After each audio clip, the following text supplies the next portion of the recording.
You won't believe what this bride-to-be is dealing with just weeks before her wedding. And honestly, the more I read the story, the more my jaw dropped.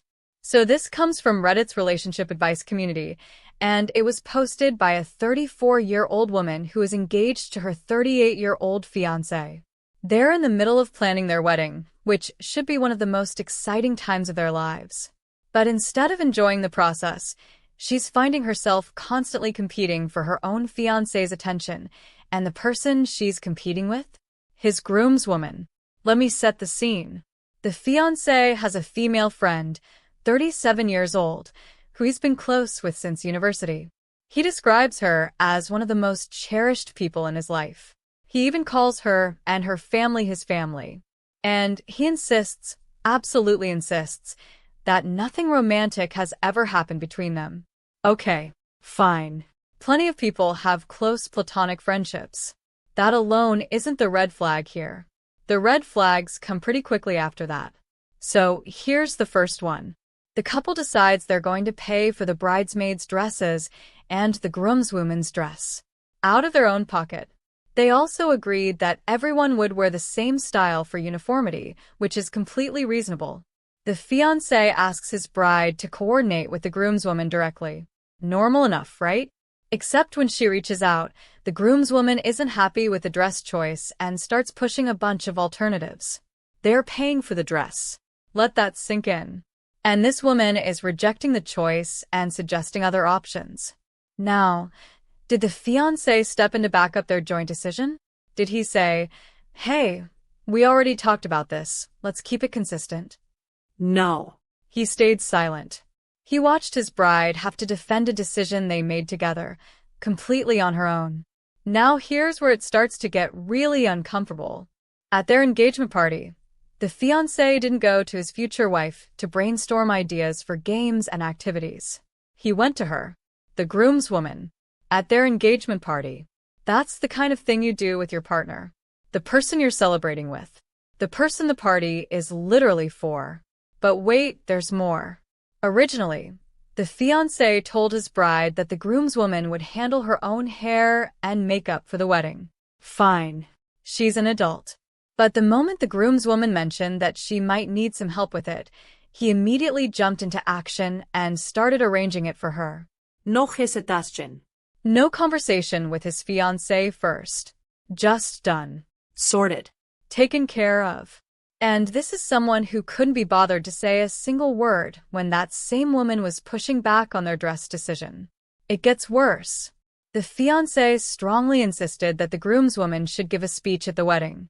His bride felt like they already had too many speeches planned, and that it made more sense to keep it to the maid of honor and best man. Totally reasonable position. This turned into an actual fight. A real argument about their wedding. Eventually, he backed down, but only after their event manager sided with the bride. Not because he listened to his partner. Because a third party had to step in and validate what she was already saying. Now take a step back and look at the pattern forming here. Every time there's a conflict involving this woman, the fiancé either goes silent when he should speak up, or he actively sides with her over his own bride. And when his future wife raises concerns about this, he acknowledges them. He says she's his priority. And then nothing changes. That last part is the part one can't get past. Because it's one thing to make a mistake. It's another thing entirely to be told exactly what the problem is, to say you understand, and then to keep doing it anyway. That's not forgetfulness. That's a choice. And then comes Easter. Her family invites the couple over for the holiday. His bride tells him she'd like to start building their own traditions as a couple, which, by the way, is a completely healthy and normal thing to want when you're about to get married. She says she's uncomfortable going.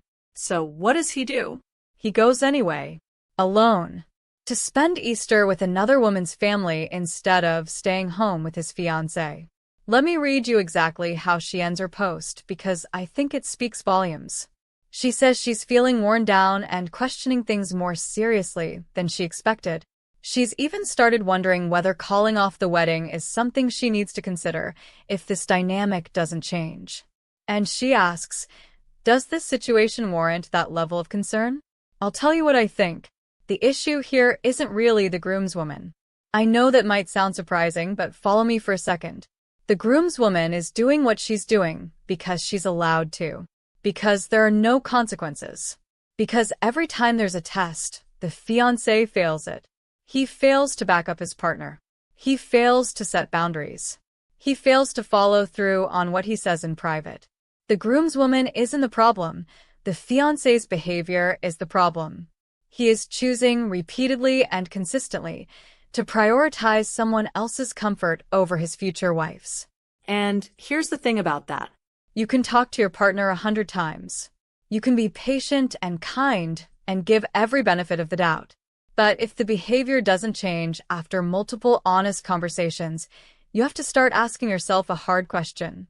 Not, is he a good person? He might very well be.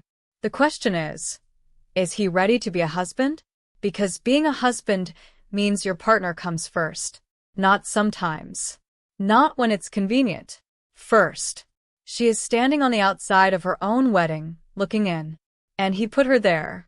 If I were in her shoes, I wouldn't be rushing to cancel anything just yet. But I would be sitting my fiancé down and having one final, completely clear conversation. No softening it. No hoping he reads between the lines. Laying it out plainly. This is what I need, this is what has to change, and this is what I will do if it doesn't. And then I would watch what he does. Not what he says. What he does. Because at this point, she deserves someone who shows up for her, not just someone who apologizes and then does the same thing again next week. So, what would you have done in her position? Would you call off the wedding? Give him one last chance?